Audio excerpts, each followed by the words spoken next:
দেখো বন্ধুরা, আজকে আমরা বোরের রেডিয়াস কীভাবে ক্যালকুলেট করতে হয় সেটা দেখব।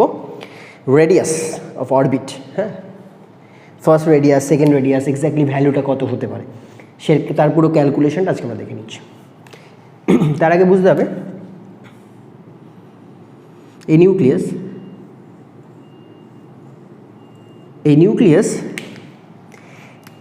নিউক্লিয়াসের সাথে যে ইলেকট্রনটা রয়েছে সেই ইলেকট্রনটা এই অরবিটের মধ্যে দাঁড়িয়ে থাকার দুটো কারণ হতে পারে। একটা হচ্ছে যখন ইলেকট্রনটা ঘুরছে, এটা হতেই পারে যখন ঘুরছে তখন তো এটা হতেই পারে যে নিউক্লিয়াস থেকে দূরে চলে যেতে পারে, কারণ এটা স্পিডে ঘুরছে। তাহলে কোন ফোর্স আছে যেটা ওকে আটকে রেখেছে সেটা ফার্স্টে জানতে হবে। কোন ফোর্স নিউক্লিয়াসকে ইলেকট্রনের সাথে বাইন্ড করে রাখতে সাহায্য করছে, সেই ফোর্সটাকে বলা হয় কুলম্বিক অ্যাট্রাকশন ফোর্স। নিউক্লিয়াসের ভেতরে প্রোটন থাকে, অনেক প্রোটন থাকে, এখানে ইলেকট্রন থাকে, দুটোর মধ্যে অপোজিট চার্জ, তাই জন্য অ্যাট্রাকশন হয়। সেই অ্যাট্রাকশন ফোর্সেও দাঁড়িয়ে আছে, নইলে ও যে স্পিড নিয়ে ঘুরছে, যে ভেলোসিটি নিয়ে ঘুরছে, ভেলোসিটি বলবো না, স্পিড বলবো, সার্কুলার, যে স্পিড নিয়ে ঘুরছে তাতে ওর বাইরে বেরিয়ে যাওয়া উচিত। তাহলে ওর অ্যাট্রাকশন ফোর্স, যেটাকে আমরা বলি সেন্ট্রিপিটাল ফোর্স আর কুলম্বিক অ্যাট্রাকশন ফোর্স, সেটা ফার্স্টে ক্যালকুলেট করতে হবে। কুলম্বিক অ্যাট্রাকশন ফোর্স, এর আরেকটা নাম বলছি সেন্ট্রিপিটাল ফোর্স।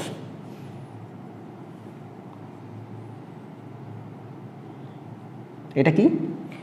দুটো ডিফারেন্ট চার্জের মধ্যে অ্যাট্রাকশন কীভাবে ক্যালকুলেট করে, ফার্স্টে ফিজিক্সের ল দিয়ে আমি সেটা বলে দিই।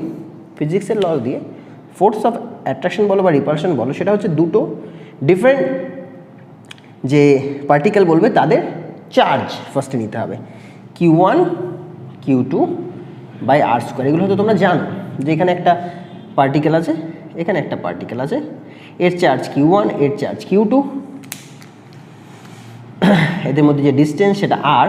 তাহলে এদের মধ্যে রিপালশন হতে পারে, অ্যাট্রাকশন হতে পারে। যদি দুটো সেম চার্জ হয় তাহলে রিপালশন হবে, যদি দুটো অপোজিট চার্জ হয় তাহলে অ্যাট্রাকশন হবে। যেই ফোর্সই হোক না কেন সেই ফোর্স ইকুয়াল টু দুটোর চার্জ ডিভাইডেড বাই তাদের ডিস্টেন্সের স্কোয়ার, এটা মাথায় রাখবে। এবার ভালো করে বোঝো নিউক্লিয়াসের ভিতরে চার্জ কীভাবে আমরা ক্যালকুলেট করব। নিউক্লিয়াস তো প্রোটন দিয়ে তৈরি, চার্জ যদি বলি শুধু প্রোটনই আছে, proton is responsible for the charge of the nucleus. তাহলে টোটাল নাম্বার অফ প্রোটন আমার দরকার আর প্রত্যেকটা প্রোটনের চার্জ দরকার। টোটাল নাম্বার অফ প্রোটন আমি কীভাবে ক্যালকুলেট করবো, ধরে নিই জেডটাই হচ্ছে total number of proton, atomic নাম্বারটাই হচ্ছে নাম্বার অফ প্রোটন। তাহলে জেড খুব দরকার হবে, অ্যান্ড তার সাথে সাথে দরকার হবে প্রত্যেকটা জেডের যে চার্জ, মানে প্রত্যেকটা প্রোটনের যে চার্জ, প্রত্যেকটা প্রোটনের চার্জকে আমরা বলবো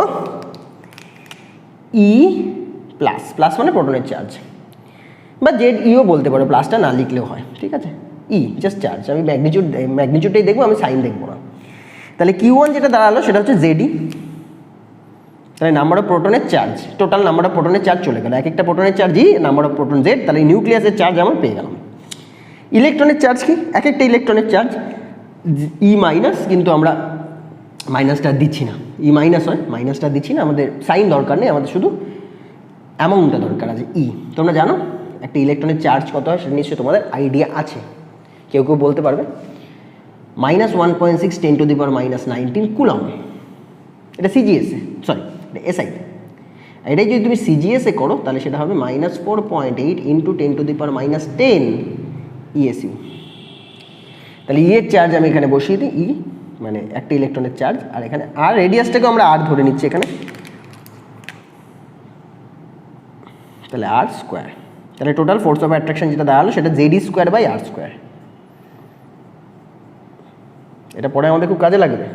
এটা ফোর্স অফ অ্যাট্রাকশন, যেটাকে আমরা বলছি কুলম্বিক ফোর্স অফ অ্যাট্রাকশন, ঠিক আছে। তাহলে কুলম্বিক ফোর্স অফ অ্যাট্রাকশন আমার পাওয়া হয়ে গেল। আচ্ছা, যদি এরকমই হয় শুধু ইলেকট্রনকে নিউক্লিয়াস টানছে, তাহলে একটা সময় পর কিন্তু কন্ট্রাক্ট হয়ে ইলেকট্রনটা নিউক্লিয়াসের সাথে মিশে যাবে, সেটা তো হচ্ছে না। সেটা হচ্ছে না, তার মানে কি এক্স্যাক্টলি অপোজিট একটা ফোর্স আছে, যেই ফোর্সটা ভেতরে টানছে তো টানছে, এরই অপোজিট একটা ফোর্স আছে, ইকুয়াল অ্যান্ড অপোজিট, যেটা ওকে বাইরের দিকে নিয়ে যাচ্ছে, সেটাকে বলছি সেন্ট্রিফিউগাল ফোর্স। এই ঘুরছে, এই রেভলিউশন, এটার জন্য তার একটা ফোর্স বাইরের দিকে রয়ে গেছে, সেই ফোর্সটাকে আমি ক্যালকুলেট করব, সেটাকে বলবো আমি সেন্ট্রিফিউগাল ফোর্স, ঠিক আছে, রিভলভ করছে তার জন্য। তাহলে সেন্ট্রি, আর ওই দুটো ফোর্স অবশ্যই সমান হতে হবে, তাই না? তাহলে centrifugal force should be equal to the centripetal force. তাহলে সেন্ট্রিফিউগাল ফোর্সটা একটু দেখে নিই, সেন্ট্রিফিউগাল ফোর্সটা কি আছে। এটা তোমরা ফিজিক্সে পড়বে, যখন এরকম সার্কুলার পাথওয়ে দিয়ে কোনো ইলেকট্রন বা কোনো পার্টিকেল মুভ করে তখন তার যে সেন্ট্রিফিউগাল ফোর্স জেনারেট করে, একটা ফিজিক্সের ডেরিভেশন আছে, আমি জাস্ট লিখে দেবো mv²/r। তাহলে এই দুটো কিন্তু ইকুয়াল, তাহলে F = ZD²/r² = mv²/r, এটা মাথায় ঢুকিয়ে নাও। এবারে mv²/r এখান থেকে আমি r এর ভ্যালুটা বের করতে পারি, কীভাবে বের করবো দেখা যাবে। তাহলে এই দুটো ইকুয়াল আমি বুঝে গেলাম, তাহলে এটা মুছে দিই। তাহলে যদি অ্যাটমকে এক্সিস্ট করতে হয় তাহলে দুটো ফোর্সকে সমান হতে হবে, একটা বাইরের দিকে ফোর্স, একটা ভেতরের দিকে ফোর্স। আরেকবার বুঝিয়ে দিই, এই নিউক্লিয়াস, এই হচ্ছে ইলেকট্রন যদি হয় তাহলে ওর ভেতরের দিকে একটা টান আছে, দ্যাট ইজ কল্ড সেন্ট্রিপিটাল। এই ফোর্সটা হচ্ছে Ze²/r², আর একটা ফোর্স বাইরের দিকে আছে, এই ফোর্সটাকে বলা হচ্ছে সেন্ট্রিফিউগাল।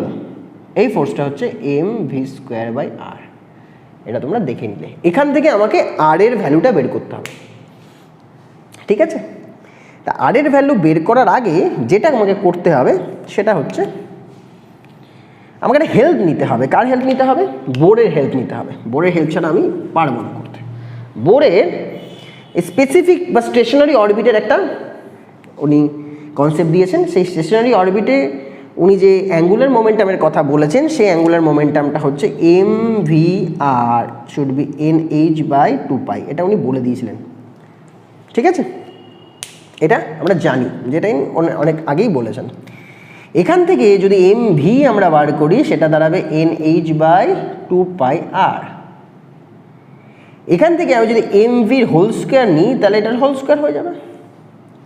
তাহলে এখান থেকে পাবো m²v² বা m²v² শুড বি n²h²/2, এর জায়গায় এটা হয়ে যাবে 4π²r²। এখান থেকে আমি শুধু mv² নেব। তাহলে এমটা কোথায় চলে আসছে? নিচে চলে আসছে। এখান থেকে এমটাকে নিচে নামিয়ে দিলাম।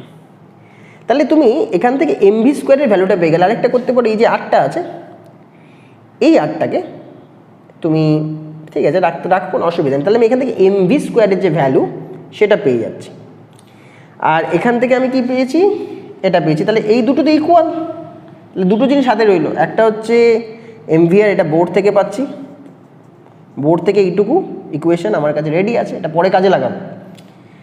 আর এইটা আমরা পেয়ে গেছি দুটোকে ব্যালেন্স করার জন্য, সেন্ট্রিফিউগাল সেন্ট্রিপিটাল ফোর্স ব্যালেন্স করার জন্য। এই mv² এর যে জায়গায়, mv² এর জায়গায় আমি ভ্যালুটা বসিয়ে দিতে পারি। তার আগে এখানে আমি ক্যাটাগরি করে নেবো r এর সাথে r। তাহলে এখানে একটা r থাকছে, এটা থাকছে, তাহলে এখানে একটা r থাকছে, ঠিক আছে?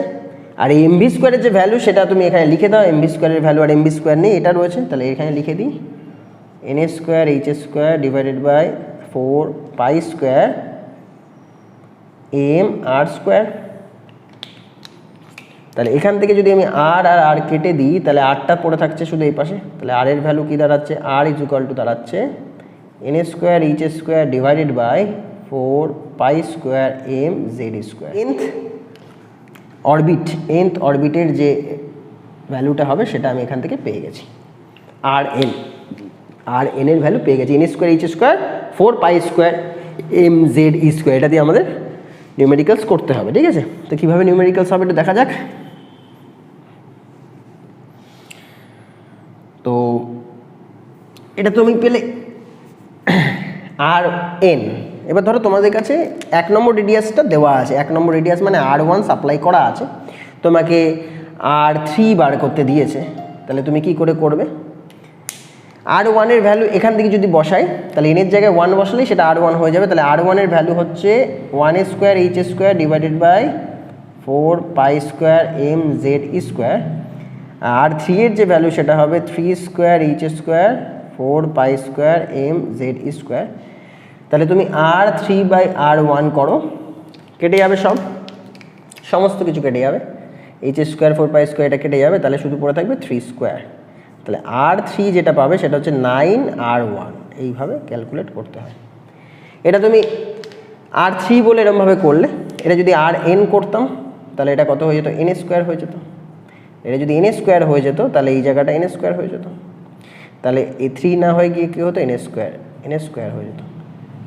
মানে যত নম্বর অরবিট তুমি চাইছো, এটা r3 না হয়ে rn করে দাও, তাহলে এটা rn হয়ে যাবে। তাহলে যত নম্বর অরবিট চাইছো সেই অরবিটের স্কোয়ার করে দিয়ে প্রথম অরবিটের সাথে মাল্টিপ্লাই করে দিলে তার রেডিয়াসের ভ্যালুটা তোমার চলে আসবে। এটা ন্যাচারালি অ্যামস্ট্রংয়ে বা পিকোমিটারে আসছে, ঠিক আছে। তাহলে এইভাবে আমরা রেডিয়াস পেয়ে গেলাম। এবার আমরা যেটা চাইবো সেটা হচ্ছে এনার্জি কীভাবে ক্যালকুলেট করবো। এটা রেডিয়াসের ফর্মুলা পেয়ে গেলাম, খুব ইম্পর্টেন্ট ছিল এটা। এবার এনার্জি, টোটাল এনার্জি যখন ঘুরছে, একটা ইলেকট্রন যখন রিভলভ করছে,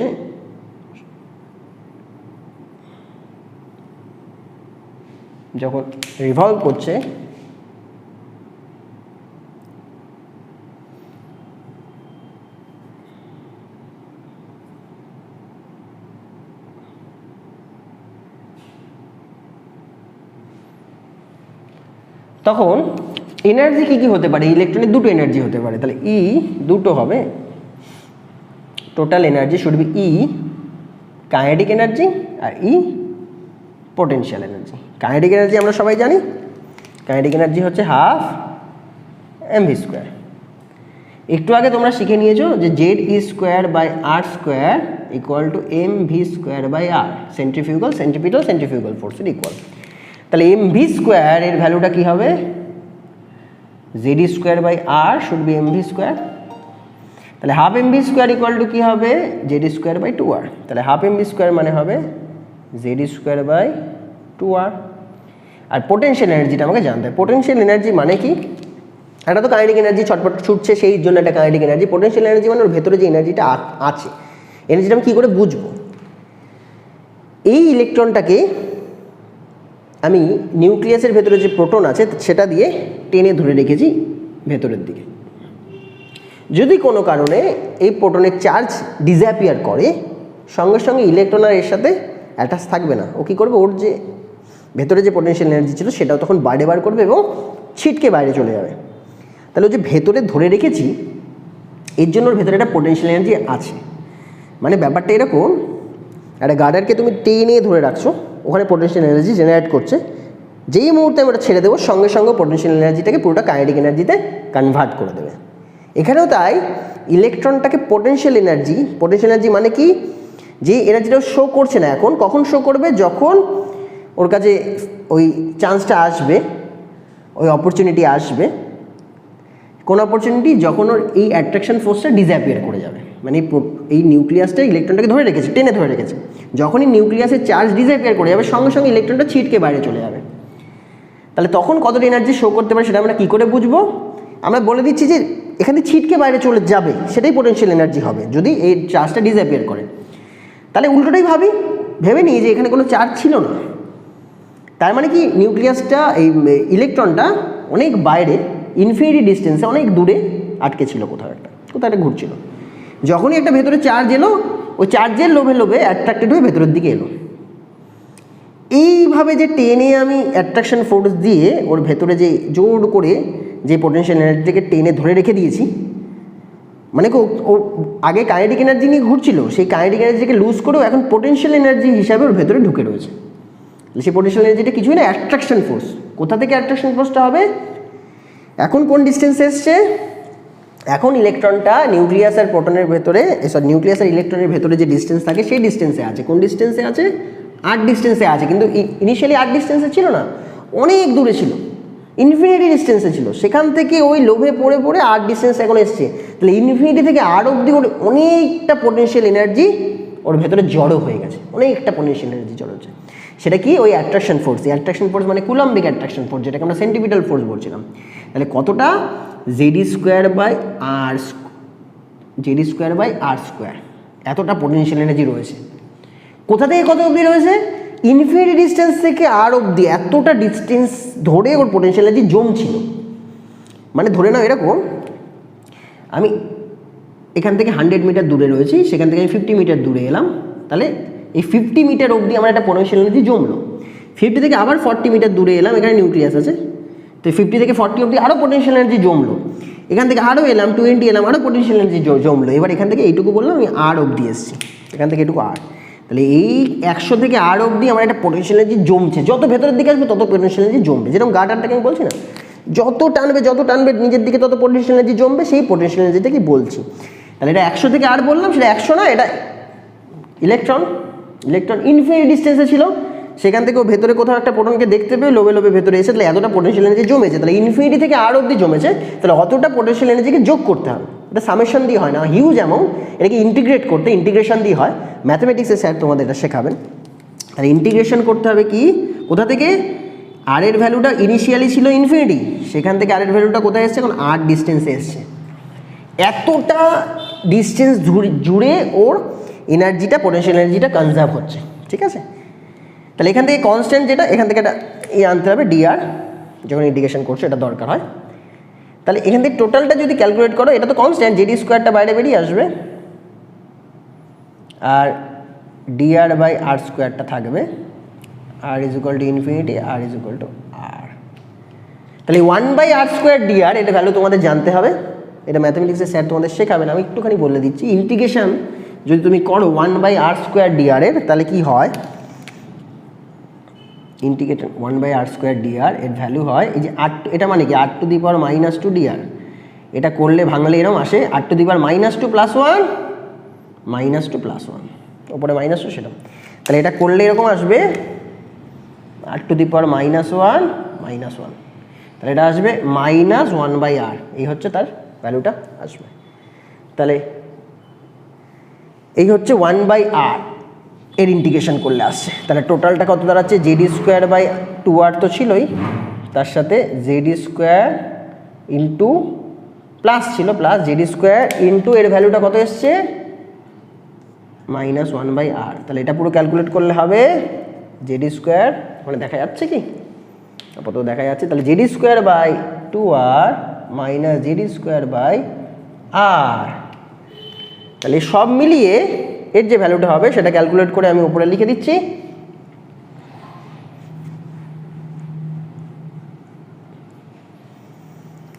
এরকম দাঁড়াচ্ছে, জেডি স্কোয়ারটা কমন নিয়ে নিলাম, বাই আরটাও কমন নিয়ে নাও, 1/2 -1, তাহলে minus JD square by r 2r। এটা হচ্ছে আমার টোটাল এনার্জি। কত নম্বর অরবিট সেটা পরে বলছি, এটা হচ্ছে টোটাল এনার্জি ফর্মুলা আমার পেয়ে গেলাম। এবার এখানে আমি আর এর ভ্যালুটা পুট করে দিই, একটু আগে আমি আর এর ভ্যালু পেয়ে গেছি, ওটা পুট করে দিই। তাহলে ই টোটাল যেটা বা nth অরবিটের যে এনার্জি হবে সেটা মাইনাসটা থাকছে, জেডি স্কোয়ার থাকছে বাই 2 থাকছে। আর এর ভ্যালু ছিল কি এনএ স্কোয়ার এইচ স্কোয়ার, তোমরাই করেছো একটু আগে, NA square H square divided by 4π² mz square.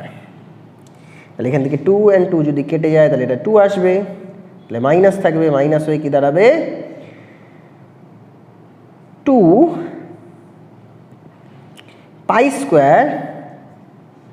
mz² e⁴ divided by n square H square. এটা হচ্ছে nth অরবিটের এনার্জি, বিশাল ইম্পর্টেন্ট, এটা দিয়ে আমার নিউমেরিক্যালস করতে হতে পারে, ঠিক আছে।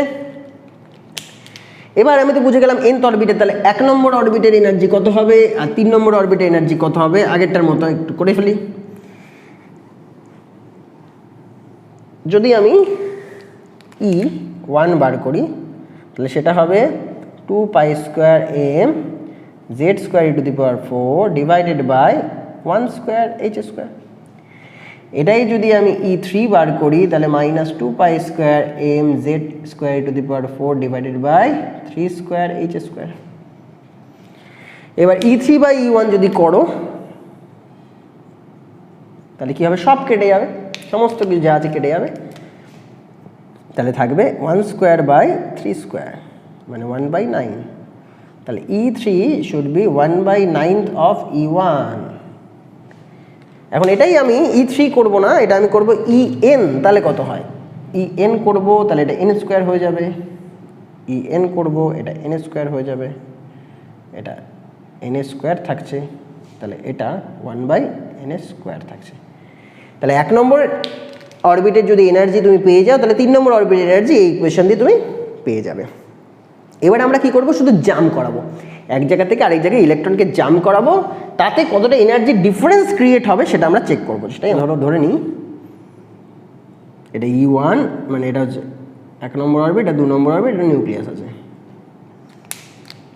এটা আমাদের হচ্ছে n=2, এটা n=1, তাহলে 2 থেকে 1 একটা ইলেকট্রন আসবে, তাহলে কতটা এনার্জি ছাড়বে সেই এনার্জিটা আমি ক্যালকুলেট করব।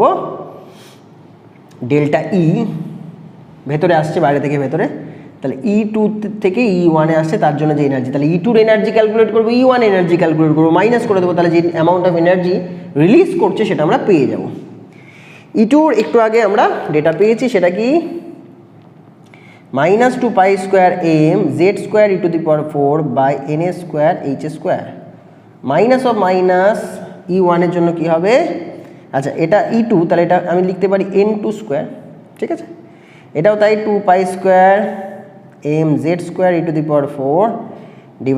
e⁴/n1² h²। তাহলে এখান থেকে কমন যে ফ্যাক্টরটা আসছে চলে আসো, নিয়ে নিই 2 pi square m z² e⁴ divided by h², তাহলে 1/n1² 1/n2²। দেখে নাও এটা n2² আগে মাইনাস আছে, এটা মাইনাসে মাইনাসে প্লাস হয়ে গেছে, তাহলে 1/n1² মাইনাস 1/n2²। z²টা আমি z ধরে নিচ্ছি, 1 হাইড্রোজেনের জন্যই করছি, তাহলে এগুলো সব কনস্ট্যান্ট। এখানে আমাদের যেটা করতে হবে সেটা হচ্ছে বাইরে আমরা একটা 2 pi square m z² e⁴ hc লিখবো, এক্সট্রা এনেছি, তাহলে h² এর সাথে hc এটা মাল্টিপ্লাই করে দাও। এই ফ্যাক্টরটাকে আমরা পরবর্তীকালে r লিখবো, r হচ্ছে রিডবার্গস কনস্ট্যান্ট, ঠিক আছে। এটা দেখাচ্ছি কীভাবে হয়, 1/n1² 1/n2², এটা হচ্ছে ডেল্টা ই তার ভ্যালু।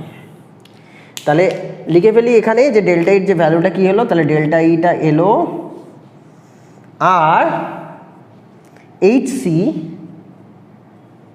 1/n1² 1/n2²। তাহলে আরটা কি, আরটাই গোটাটা আর ভ্যালুটাকে আর বলছি, এই গোটাটা আর, তাহলে আর হচ্ছে আমার রিডবার্গ কনস্ট্যান্ট,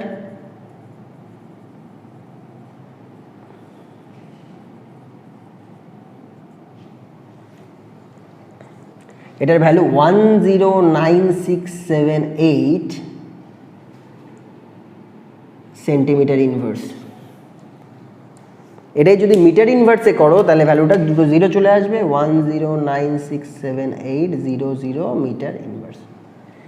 এ হচ্ছে রিডবার্গ কনস্ট্যান্টের ভ্যালু। তাহলে ডেল্টা ই পেয়ে গেলাম, যেই অ্যামাউন্ট অফ এনার্জি রিলিজ করবে সেই অ্যামাউন্ট অফ এনার্জির ভ্যালুটা আমি পেয়ে গেলাম, কতটা অ্যামাউন্ট অফ এনার্জি রিলিজ করতে পারে আমরা এই ডেটা থেকে পেয়ে যাচ্ছি, ঠিক আছে। এইবার এখান থেকে আমি ফ্রিকোয়েন্সির ভ্যালু, ওয়েভলেন্থের ভ্যালু, ওয়েভ নাম্বারের ভ্যালুগুলো ক্যালকুলেট করে নেব, ঠিক আছে, এই ডেটাটা থেকে। তো আমাদের কাছে জানা আছে according to planks equation. Planks ইকুয়েশনে চলে আসছি।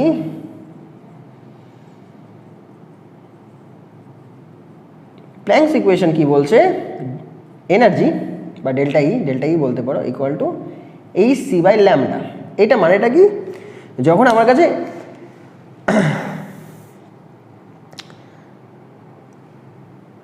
এই c/λ আগে বলতে পারি, এটাকে ফার্স্টে বলে delta equal to h new, new should be hc new bar hc 1/λ। এই এত কিছু আমাকে জেনে রাখতে হবে। এটা হচ্ছে ডেল্টা ই এর ইকুয়েশন প্ল্যাঙ্কস। এটা তখনই হয় যখন আমি বলবো ওয়েভ নেচার চলে এসছে, কোনো পার্টিকেল নেচার নেই ইলেকট্রনের, তখন আসবে ওয়েভ নেচার। মানে ডি ব্রগলি বলেছেন যে ইলেকট্রনের দুটো নেচার আছে, একটা তো পার্টিকেল নেচার, পার্টিকেল নেচারের জন্য তুমি যখন ক্যাথোড রে দিয়ে রেটা পাঠাও তখন একটা ছোট ফ্যান ওর মধ্যে ঘোরে, তার মানে কি ফ্যান ঘুরছে, তার মানে এটা কি রে থেকে ফ্যান ঘুরছে, তার মানে কি কোনো পার্টিকেল নেচার আছে, পার্টিকেল এসে ওখানে ধাক্কা মারছে, তার মানে ওর জন্য ফ্যানটা ঘুরছে, তার মানে ওদেরকে বোঝা যায় যে পার্টিকেল নেচার আছে। কিন্তু যখন ইলেকট্রন জাম্প করে এক জায়গা থেকে আরেক জায়গায়, তখন এনার্জি ছাড়ছে, এনার্জির সাথে সাথে কিছু ফ্রিকোয়েন্সি আসছে, একটা ভাইব্রেশন আসছে, একটা ফ্রিকোয়েন্সি আসছে, একটা ওয়েভলেন্থ আসছে, স্পেকট্রামে আমরা একটা কালার দেখতে পাচ্ছি। তার মানেটা কি, ইলেকট্রন যখন জাম্প করছে তখন নিশ্চয়ই তার কিছু ওয়েভ ক্যারেক্টার থাকবে, না হলে আমি ভাইব্রেশন ক্যাচ করতে পারবো না, আমি ফ্রিকোয়েন্সি ক্যাচ করতে পারবো না। তার মানে ওর মধ্যে ওয়েভ নেচার, পার্টিকেল নেচার দুটো নেচারই আছে। কিন্তু যদি আমি ওয়েভ নেচার দিয়ে ভাবি তাহলে সেটা ডেল্টা এর ভ্যালু এইচসি বাই ল্যামডা এটা আসবে, ঠিক আছে। তাহলে এখান থেকে আমি ডেল্টা এর ভ্যালু একটা পেয়েছি, এখান থেকে একটা ডেল্টা এর ভ্যালু পেয়েছি। এবার মজার ব্যাপারটা কি, এটাকে ইকুয়েশন নাম্বার আমি 1 বলে দিচ্ছি, এটাকে ইকুয়েশন নাম্বার 2 বলে দিচ্ছি, এটাকে ইকুয়েশন নাম্বার 3 বলে দিচ্ছি। এটা নিউ বার, কিন্তু ভালো করে বোঝো কোনটায় কী বলে সব জেনে রাখতে হবে। What is delta E? এটা হচ্ছে এনার্জি ডিফারেন্স, এটা হচ্ছে energy difference between two orbitals, ঠিক আছে। E1 মানে কি, higher orbital energy of higher orbit. E2 E1 হচ্ছে এনার্জি অফ লোয়ার অরবিট, ঠিক আছে। এই নিউ মানে কি, নিউ কথাটার মানে হচ্ছে ফ্রিকোয়েন্সি। এই যে ভাইব্রেশন আসছে, এই যে এরকমভাবে আসছে, এই যে ফ্রিকোয়েন্সিটা আসছে, ফ্রিকোয়েন্সিতে পড়েছো যে number of oscillation per second, এক সেকেন্ডে কতগুলো অসিলেট করতে পারলো। একটা সুইমার যদি ধরো সুইম করছে, তাহলে এক সেকেন্ডে ও কতগুলো ওয়েভ করতে পারলো, সেটাই হচ্ছে তার ফ্রিকোয়েন্সি। তার মানে কি ওয়েভ নেচার আসছে, ইলেকট্রনের ভেতরে দুটো নেচারই দেখা গেছে, ওয়েভ নেচারও দেখা গেছে, পার্টিকেল নেচারও দেখা গেছে, ঠিক আছে। তাই ফ্রিকোয়েন্সি এখান থেকে আসছে। আবার নিউ বার মানে হচ্ছে ওয়েভ নাম্বার, আর ল্যামডা কথাটার মানে হচ্ছে ওয়েভ লেন্থ। ওয়েভ নাম্বার মানে কি, একটা ইউনিট ডিস্টেন্সের ভেতরে কতগুলো ওয়েভ থাকতে পারে, 1 মিটার বা 1 সেন্টিমিটারের ভেতরে কতগুলো ওয়েভ থাকতে পারে, সেটা হচ্ছে ওয়েভ নাম্বার। ওয়েভ লেন্থ হচ্ছে এই দুটো অসিলেশনের মাঝে যে ডিস্টেন্স হয়েছে, সেই ডিস্টেন্সটাকে বলছে ওয়েভ লেন্থ। এগুলো সব জানবে। তাহলে আমি এখান থেকে 3টে জিনিস বার করবো, এটা, এটা আর এটা, এগুলো বার করবো এই ইকুয়েশন থেকে, ঠিক আছে। এটা মাথায় ঢুকিয়ে নাও, এটা মুছে দিই। তাহলে প্রথম ইকুয়েশন, 1 নম্বর ইকুয়েশনটাকে আমি কাজে লাগাই, ঠিক আছে। ওপরেই করে দেওয়া যাবে, ওপরে জায়গা আছে। তাহলে 1 নম্বর ইকুয়েশনটাকে আমি এখান থেকে কাজে লাগাবো। তাহলে ডেল্টা ই এর value H nu according to Planck's, আর যেটা আমরা করলাম এক্ষুনি ডেরিভেশন, সেখানে ডেল্টা এর value R H C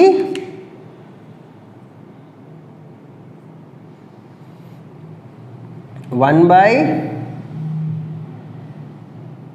n1 square 1 by n2 square. তাহলে এখান থেকে তুমি নিউ এর ভ্যালু পেয়ে যাবে, শুধু এইচটা কেটে দাও, এইচটা দরকার নেই, এইচ দুদিক দিয়ে কেটে গেছে, তাহলে নিউ এর ভ্যালু তুমি পেয়ে গেলে।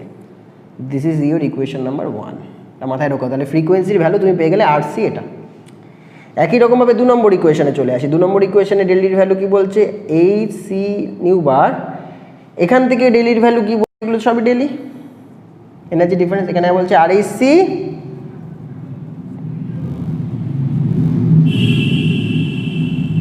তাহলে এখান থেকে তুমি এইচ সি কাটিয়ে দাও, এইচ সি চলে যাক, তাহলে নিউ বারের ভ্যালু তুমি পেয়ে গেলে এটা।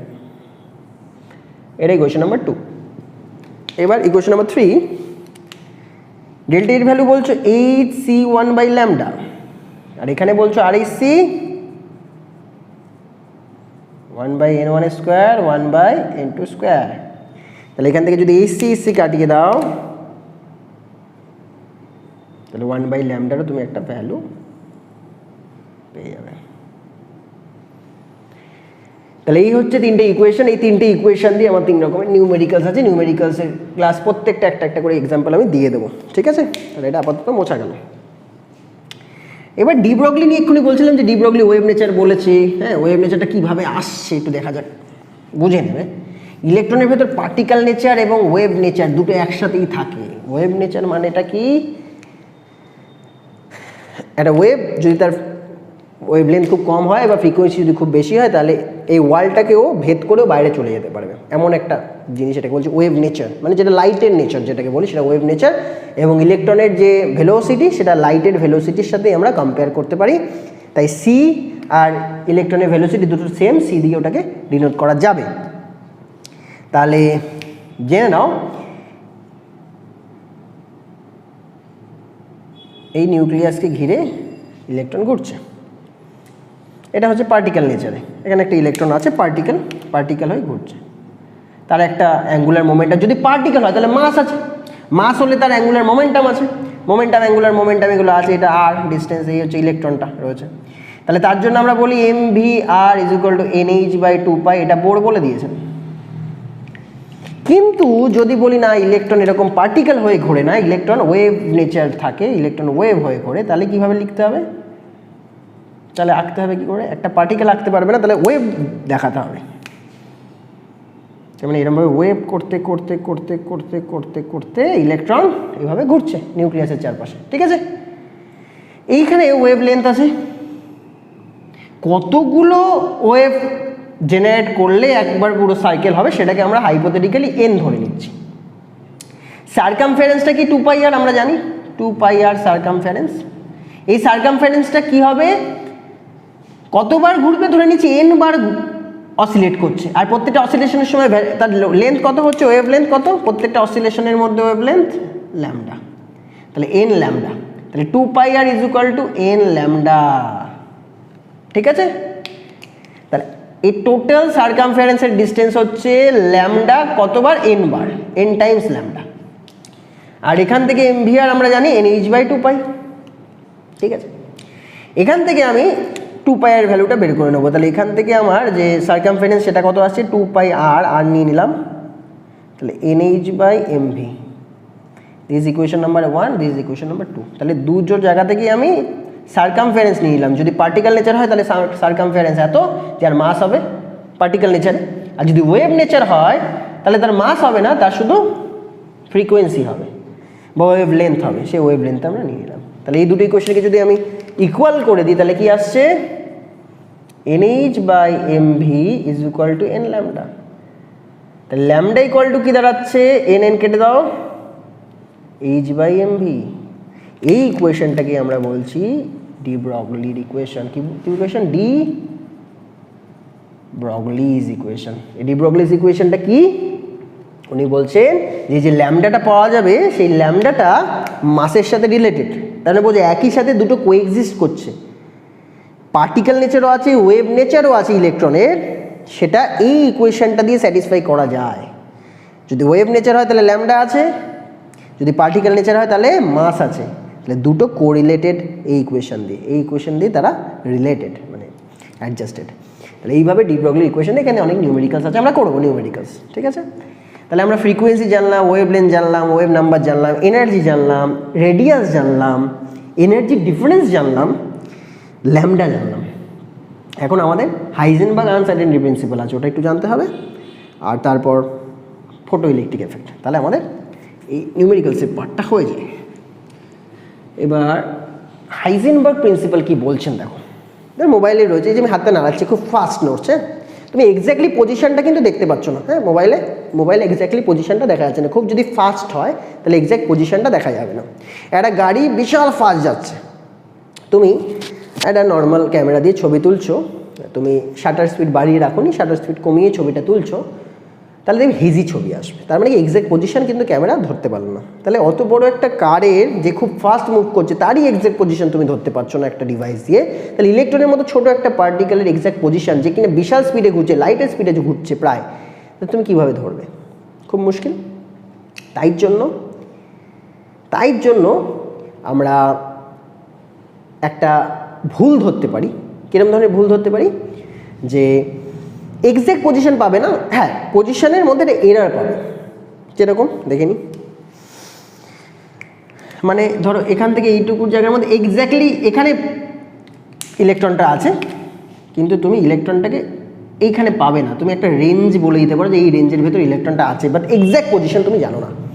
এই যে রেঞ্জটা তুমি বলে দিলে দ্যাট ইজ ডেল্টা এক্স, বা যেই তুমি আনসার্টেনটিটা বলে দিলে যে এইটুকু হতে পারে। ধরো তুমি তোমার এক্স্যাক্ট মার্কস আসছে 50, তুমি বলছো না না না ওর মার্কসটা হবে 40 to 60 রেঞ্জের ভেতরে ওর মার্কস আছে, এটা বলছো। তাহলে এই যে তুমি রেঞ্জটা বলে দিচ্ছ, এই রেঞ্জটাকে বলেছো ডেল্টা এক্স, এগুলো আনসার্টেনটি ইন পজিশন।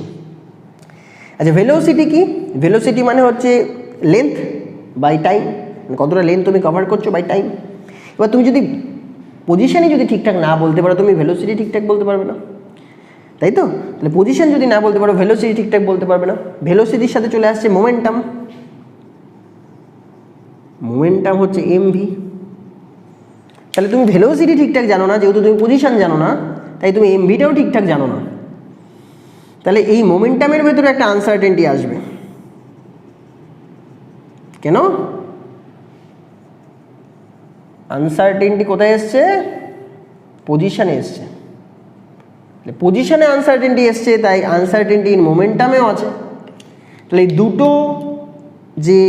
দুটো যে ভুল বা এই দুটো যে আনসার্টেনটি, দুটোকে মাল্টিপ্লাই করে হাইজেনবার্গ খুব সুন্দরভাবে আমাদের বলে দিয়েছেন। এটা ওনার কাজ, আমি এটা জানি না কীভাবে হয়েছে, এটা তোমাদের সিলেবাসেও নেই। হাইজেনবার্গস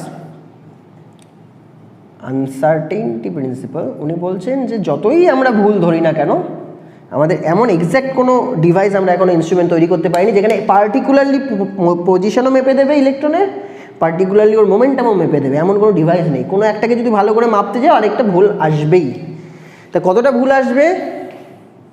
মোমেন্টামের যে এটা এমভি আর এটা হচ্ছে পজিশন, তাহলে পজিশনের আনসার্টেনটি ডেল্টা এক্স, ডেল্টা মানে একটা রেঞ্জের ভেতরে রয়েছে, মোমেন্টামেরও তাই ডেল্টা এমভি। ঠিক আছে, এটার ভ্যালু বলছে greater than h/4π।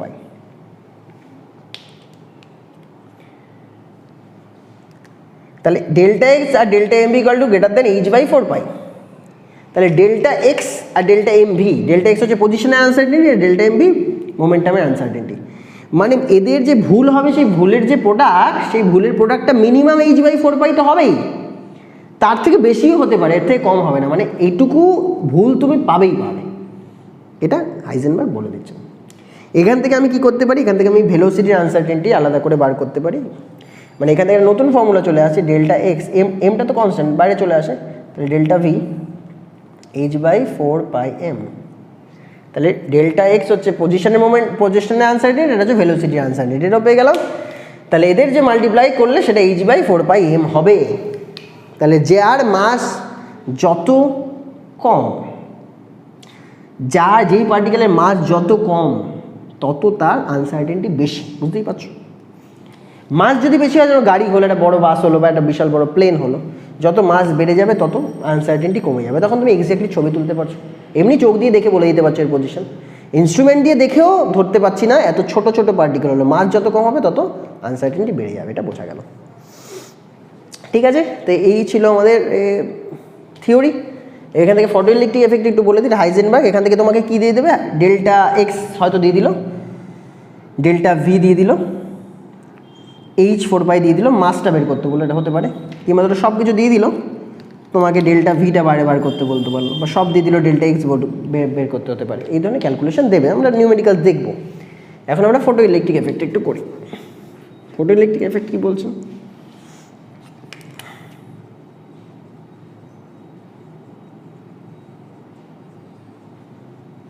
Photoelectric effect, ধরো একটা মেটাল সারফেস আছে, তার মধ্যে থেকে তুমি একটা লাইট ইরেডিয়েট করাচ্ছ,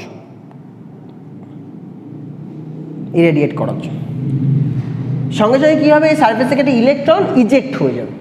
যদি মেটাল হয়, মেটালের বাইরে ইলেকট্রনগুলো লুজলি বাউন্ড থাকে, তুমি বাইরে থেকে একটা এনার্জি দিচ্ছ h/0 এনার্জি দিচ্ছ, এটাকে E0ও বলতে পারি, এনার্জি বা h/0 বলতে পারি। এই এনার্জির জন্য একটা ইলেকট্রন ইজেক্ট হবে, এবং যদি সাফিসিয়েন্ট অ্যামাউন্ট অফ এনার্জি পেয়ে যায়, তাহলে ইলেকট্রনটা এবার কী করবে? চলতেও শুরু করবে, একটা কাইনেটিক এনার্জি শো করবে, এখান থেকে উঠে, এবার এখান থেকে উঠে ধরো এই পাশে চলে গেল ইলেকট্রনটা, তাই এটা কাইনেটিক এনার্জি থাকবে E কিন ½ mv²। আর ইজেক্ট হওয়ার জন্য তো এনার্জি কিছুটা ওয়েস্ট হয়েছে। তাহলে ভালো করে বোঝো, টোটাল এনার্জি যেটা ও ফেললো ইরেডিয়েশন, তো ইরেডিয়েশন এনার্জি ধরো বললাম এটা মেটাল সারফেস, এই সারফেসটা হচ্ছে মেটাল সারফেস, ঠিক আছে, দিস ইজ মেটাল সারফেস। এখান থেকে লাইট ইরেডিয়েট করছি, এখান থেকে ইলেকট্রন বাইরে বেরিয়ে যাচ্ছে, ঠিক আছে। ধরো আমি total amount of energy E0 ফেললাম, টোটাল অ্যামাউন্ট অফ এনার্জি, আচ্ছা h/0 ধরো, এটাকে E0 নিয়ে ধরো, total amount of energy E ফেললাম। একটা ইলেকট্রনকে ইজেক্ট করার জন্য আমার E0 এনার্জি লাগে, আর বাকি এনার্জিটা ধরো আমার টোটাল আমি ফেললাম 100 কিলোজুল এনার্জি, ইলেকট্রনটা ইজেক্ট করাতে 80 কিলোজুল লাগে, আর বাকি 20 কিলোজুল দিয়ে কী করবে? ইলেকট্রনটা এবার চলতে শুরু করবে, কাইনেটিক এনার্জি পেয়ে যাবে, তাহলে প্লাস E10। এটাই ফটো ইলেকট্রিক এফেক্ট, মানে ফটো ফেললাম, ইলেকট্রন নড়ে উঠলো, সেটাই হচ্ছে ফটো। তাহলে বাইরে থেকে ফটো ফেললাম, ইলেকট্রন নড়ে উঠলো, সেটা ফটো ইলেকট্রিক এফেক্ট। এবারে মানে আমরা একটু আগে শিখে গেছি, মানে কি? h/0 আর ই নট মানে কি এইচ নিউ নট, ই কাইন মানে কাইনেটিক এনার্জি বেরোচ্ছে সেটা হচ্ছে হাফ এম ভি স্কোয়ার। তাহলে বলো টোটাল এনার্জি দিলাম 100, ধরে নিলাম 80 লেগে গেল একে তুলতে, আর বাকি এনার্জিটা দিয়েও চলতে শুরু করলো, এটাকে বলছি কাইনেটিক এনার্জি। আর এইচ নিউ নট যেটা রয়েছে সেটাকে বলছি থ্রেশহোল্ড এনার্জি। ভালো করে বোঝো, থ্রেশহোল্ড এনার্জি কাকে বলছি, ই নটটাকে বলছি থ্রেশহোল্ড। থ্রেশহোল্ড এনার্জি মানে the minimum amount of energy required to eject an electron from the outer most orbit of N metal. তাহলে একটা মেটালকে তার অরবিট থেকে বাইরে বার করার জন্য যে মিনিমাম এনার্জি সেটা থ্রেশহোল্ড এনার্জি। তাহলে এখান থেকে যে নিউ নট বেরাবে সেটা হচ্ছে থ্রেশহোল্ড ফ্রিকোয়েন্সি। ঠিক আছে, তাহলে এখান থেকে যদি বলে ভি স্কোয়ারটা বাইরে বের করে দেওয়া হয়, ভি স্কোয়ারের ভ্যালু কী দাঁড়াবে, half m v square is equal to h nu minus h nu naught. তাহলে এখান থেকে হাফ এম ভি স্কোয়ারের ভ্যালু আমি পেয়ে যাবো, ভি স্কোয়ারের ভ্যালু দাঁড়াবে 2/m, তাই তো? এখান থেকে তুমি পেয়ে যাবে এইচ নিউ নটের ভ্যালু। আর দরকার নেই, জাস্ট এই কোয়েশ্চেনটা মাথায় রাখো, এটা হচ্ছে কাইনেটিক এনার্জি কীভাবে বের করতে, এইভাবে বার করতে হয়। ঠিক আছে, যেখানে নিউটা হচ্ছে ইরেডিয়েশনের জন্য যে ফ্রিকোয়েন্সি, আর মিনিমাম ফ্রিকোয়েন্সি দরকার হচ্ছে ইলেকট্রনটাকে তোলার জন্য, সেটা হচ্ছে নিউ নট, সেটাকে থ্রেশহোল্ড ফ্রিকোয়েন্সি বলছি। ঠিক আছে, আর এটা হচ্ছে টোটাল যে ফ্রিকোয়েন্সিটা আমি লাইটটা ফেলছি সেটা, এদি নিউমেরিক্যালস আছে। ঠিক আছে, তাহলে হচ্ছে নিউমেরিক্যালসের থিওরি। নিউমেরিক্যালস প্রত্যেকটা নিউমেরিক্যালস একটা দুটো করে আমি শিখিয়ে দেবো, কিছু ভিডিওর মাধ্যমে, কিছু লাইভ ক্লাসের মাধ্যমে, তাহলে আমাদের এই চ্যাপ্টারটা ক্লোজ হয়ে যায়। চলো বাই।